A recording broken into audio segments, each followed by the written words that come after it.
some of which may be fatal. In 2003, my colleagues and I published our findings from a retrospective survey of the pattern of maxillofacial fractures, assisted injuries, and treatment over a 10-year period of 1991 to 2000, seen in Kaduna, Nigeria. We also compared our findings to an earlier report from the same center covering the period 1973 to 1978. Our results showed an average of 44 fractures per year as compared to 241 fractures per year in the earlier report. The lower number of cases per year recorded in our study probably a reflection, while few occurred from interpersonal violence and faults. Our findings of lower proportion due to road crashes and more due to falls could be reflective of the decreased car ownership of the period. In a later report from the Niger Delta region, there were more cases of interpersonal violence, 40%, than we recorded in Kaduna at 13%. Interpersonal violence includes domestic violence, suicide, fights, assaults, injuries from explosions, and gunshot injuries.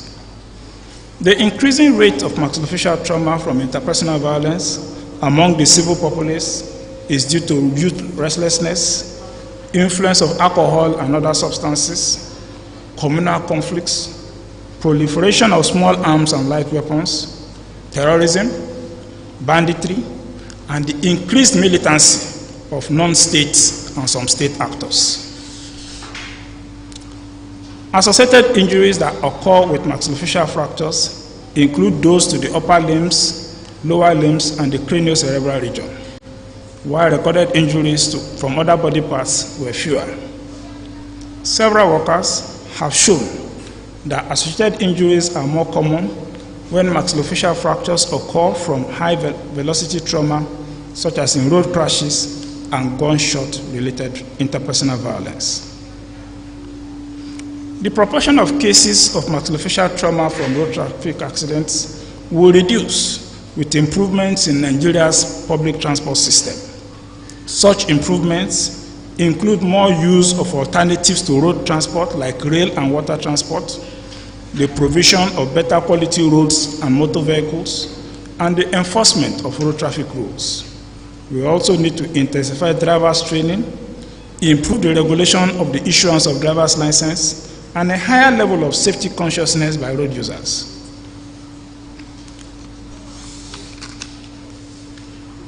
Maxillofacial injuries from armed conflicts. There is scant literature from Nigeria and other low-income countries on the pattern and management of maxillofacial injuries sustained during armed conflicts. The earliest report of maxillofacial injuries sustained during armed conflicts in Nigeria was by Orty and Banks in 1971 from the Nigerian Civil War. The report by Orty and Banks also highlighted the historical significance and contributions of maxillofacial services to surgical care in Nigeria.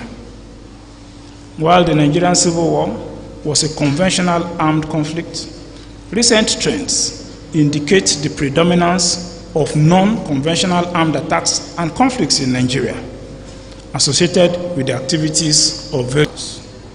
These have caused considerable loss of human and material resources. They have also resulted in varying forms of deformities and impairments of the mind and body among security agents, victims, and those affected indirectly. However, the pattern of surgical injuries in unconventional armed conflict, now prevalent in Nigeria, have been scarcely documented. Such documentation is essential for improved surgical management of patients to reduce the loss of limbs and lives. Provide relevant data on the human and health service tools of the prevalent insecurity in our country and can contribute to the development of evidence-based interventions.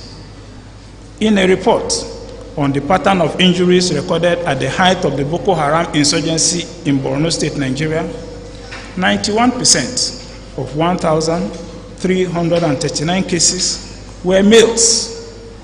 Most of the affected cases, 91%, were victims of gunshot, while only 7% were victims of bomb blast. Injuries to the head and neck occurred in 7% of these patients, but they were responsible for 20% of fatalities. We identified the need to further investigate findings on the maxillofacial region. Hence, we undertook a review of maxillofacial injuries due to armed conflicts seen in 3 tertiary care centers in northern Nigeria around the same period. Most of the patients we reviewed were in their 3rd and 4th decades. They were more of civilian, 55%, than military personnel. Most of the maxillofacial injuries occurred from bomb blasts, while the rest were due to gunshots. Injuries to the maxillofacial region were more to the soft tissues than skeletal, or a combination of soft tissue and skeletal. Common soft tissue injuries were lacerations, avulsions, and burns. We observed that most of the patients seen had no skilled surgical assistance before presentation at the hospital. Hence, it is quite likely cases did not survive the attack or transport to the hospital. The head and neck region represents only about 12% of adult body surface area, but it accounts for 16% of all wounds sustained in wars that were fought between 1914 and 1986. Recent reports show that this proportion has increased to 43% due to the use of combat body armor that mostly protects the torso but leaves the limbs and the face exposed, and the prevalent use of improvised explosive devices in unconventional military operations. In a report on maxillofacial injuries sustained by Nigerian soldiers during the First Liberian Civil War, we found that the pattern of maxillofacial injuries sustained by Nigerian soldiers was similar to those from other conventional armed conflicts. It was deduced that Nigerian soldiers probably lacked adequate personal protective equipment for combat that will ensure better protection from injuries during military operations. To the best of our knowledge, our report is the only publication on maxillofacial injuries sustained during this prolonged armed conflict in West Africa. We believe that the availability of forward-deployed skilled surgical personnel, including oral and maxillofacial surgeons to maintain the airway, manage shock, control bleeding and pain, will improve survival. Adequate supplies of equipment and health products will also improve survival during military operations troops. This will reduce the and civilian casualties of armed conflicts. Greater use of armored personnel carriers during military deployments will also ensure better protection during both conventional and unconventional military operations.